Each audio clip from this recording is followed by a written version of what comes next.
Ciro, você foi ministro da Integração. Você continuou um trabalho que começou lá na Sudene, conforme a professora doutora Tânia falou. Qual, na tua cabeça, a importância daquilo que você fez com mais carinho, que foi a questão do Rio São Francisco?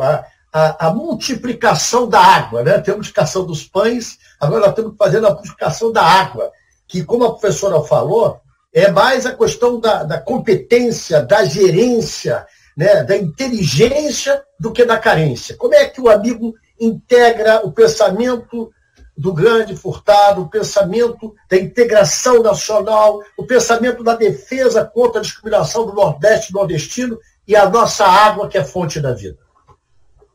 Bom, deixa eu só cumprimentá-lo, meu irmão, amigo, querido, presidente Carlos Lupe. Obrigado pelo privilégio de estar nessa homenagem, que qualquer que se faça ainda será muito pouca, um dos maiores brasileiros da nossa história, certamente ele está entre os maiores do século XX, que perpassa todo.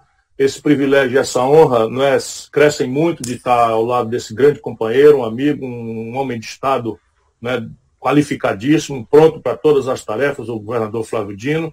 E essa amiga querida de longuíssima data, tive a honra e o privilégio de trabalhar juntos, né? Ela lidera, sem favor nenhum, uma das acadêmicas e quadros da vida pública mais qualificados da vida brasileira. Nunca quis sair do Recife, porque não quis mesmo, porque é uma pessoa que tem qualificação para estar em qualquer foro do mundo, e eu tive o privilégio de trabalharmos juntos, e eu sinto muita alegria de cumprimentá-la nessa hora que nós comemoramos, enfim, modestamente que seja, mas é a nossa Fundação Leonel Brizola, Alberto Pasqualini, que considera-se no dever de resgatar a memória e fazer homenagem a esse grande brasileiro de todos os tempos, Celso Furtado. Lupe, o Celso Furtado, como a professora Tânia já testemunhou claramente, ele não acreditava que o desenvolvimento fosse um processo espontâneo de acumulação do tempo.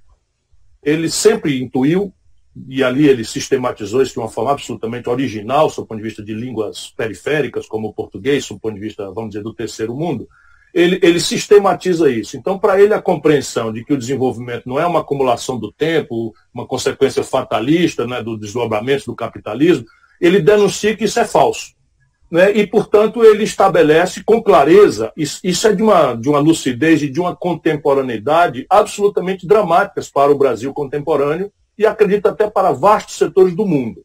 Não é? Ele estabelece ali que é necessário que haja Estado, e ele estabelece o comprometimento desse Estado. Para além do plano, que estabelece um bom diagnóstico, como a professora já destacou, uma boa base de compreensão da realidade física, da realidade humana, da institucionalidade existente, não é? E a partir daí um querer ser, e a orçamentação e a institucionalidade para buscar. E aí daí deriva a grande, extraordinária contribuição do Celso Furtado. Quando ele faz a Sudene, ele queria criar esse mecanismo de coesão política do Nordeste, que era uma ficção política em larga escala, que ele acabou coesionando, porque ali havia poder real para ser partilhado, repartido, né, as deliberações dos projetos de infraestrutura, as deliberações dos incentivos fiscais, os critérios, tudo isso estabelecia poder real nesse coletivo que agora os governadores do Nordeste estão replicando sem o apoio, sem praticamente apoio nenhum da União Federal, que pelo contrário desconfia e sabota.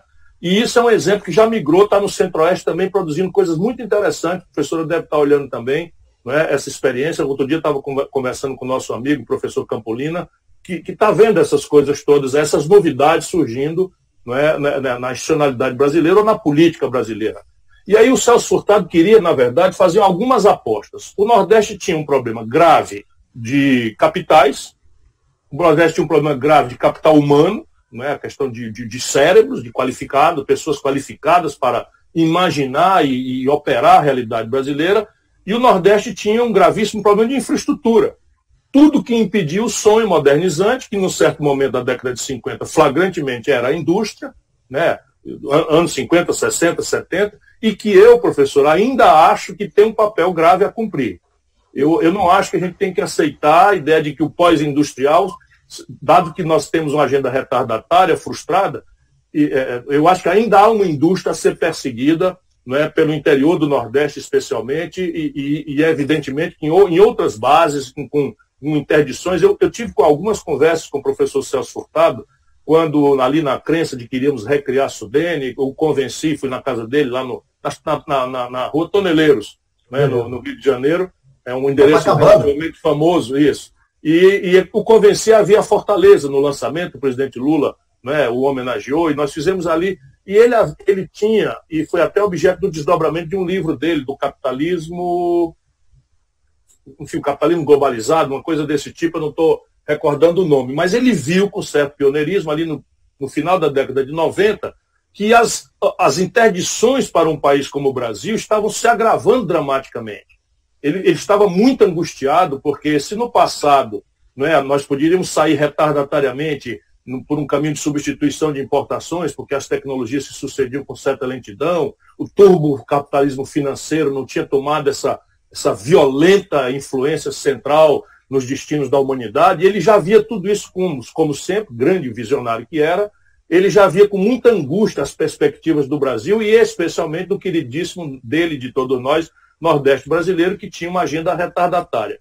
Mas não é, a compreensão dele em matéria de infraestrutura tinha muito foco naquilo que a professora já destacou, que era energia, petróleo, não é, porto e, fundamentalmente, água.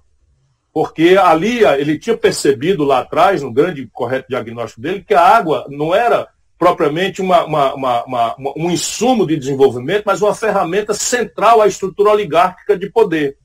Eu vi isso.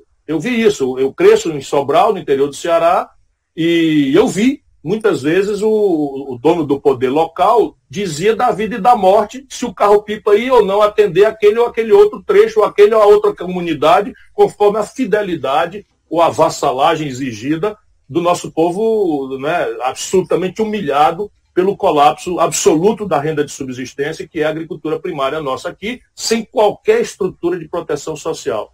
Portanto, o ataque à questão hídrica não era só a solução óbvia, né, de uma essencialidade do viver humano.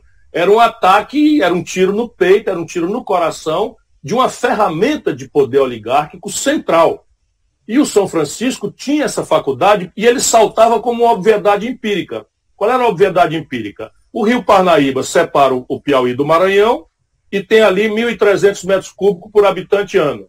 Portanto, não tem uma sobra propriamente. Isso é potencial, né? Tem muita coisa para fazer a água chegar onde precisa. Mais potencial de coisa. E o São Francisco, já artificializado de Sobradinho para baixo, pela cascata de barragens da Chesse, o São Francisco tinha 4.800 metros cúbicos por segundo de vazão garantida por conta da cascata de barragens da Chesse, com uma trava maior do que as secas quando o Pedro Álvares Cabral chegou, que era a trava do licenciamento ambiental das barragens. Portanto, não havia problema nenhum, teoricamente, de você tirar de onde sobra para onde falta, que é esse grande Nordeste setentrional, a partir de Pernambuco, que sendo lindeiro na fronteira, não é? Tem um semiárido dramaticamente seco, é mais precária a oferta de água no interior de Pernambuco do que no Ceará, por exemplo, que tem uma pluviosidade, nós não temos zona da mata, mas a pluviosidade daqui e o relevo nos permitiu fazer uma estrutura de acumulação bastante mais avançada do que Pernambuco. Por isso que os dois eixos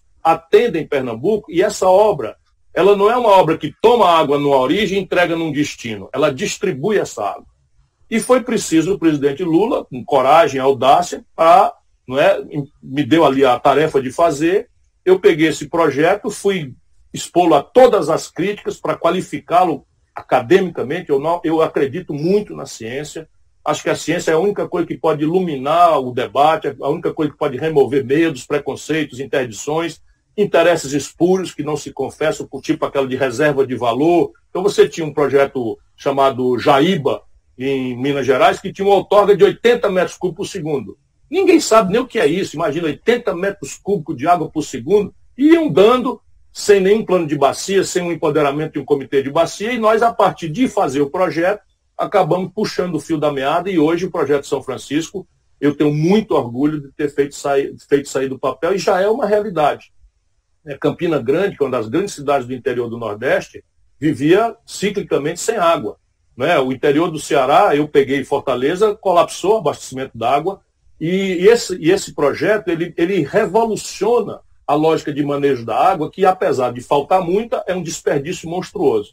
Por quê? Porque as barragens são administradas o máximo cheias possível, como uma reserva para um ano que vem, que se não se sabe é o primeiro ou dois, ou o segundo ou terceiro ano de seca. Como você guarda a água, desgraçadamente a água que chove, verte precocemente, vai embora, desperdiça. E a lâmina d'água, quanto mais alta seja, mais exposta ao sol, bebe, né, 2 metros por ano de lâmina d'água no semiárido. Portanto, agora você tendo a segurança hídrica para o abastecimento humano e dessedentação animal, que é a prioridade do projeto, você pode dar racionalidade aos usos das águas. E isso foi interrompido porque tem uma institucionalidade que era entregar para a Chesf o comando dessa estrutura, porque água e energia na base hidráulica é a mesma coisa. Você pode olhar para uma barragem tipo Sobradinho e estimar quantos quilowatt-hora tem ali. E é um equívoco você criar um outro órgão que vá rivalizar com a Chesf, e mais dramaticamente intolerável é você privatizar.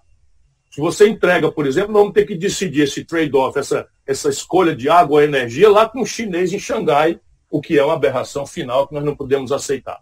Enfim, para mim, Lupe, é puro Celso Furtado, né? Numa das linhas que é a questão do enfrentamento da infraestrutura do Nordeste, a sua modernização, em direção a emascular uma ferramenta de subordinação do nosso povo pela dependência de água.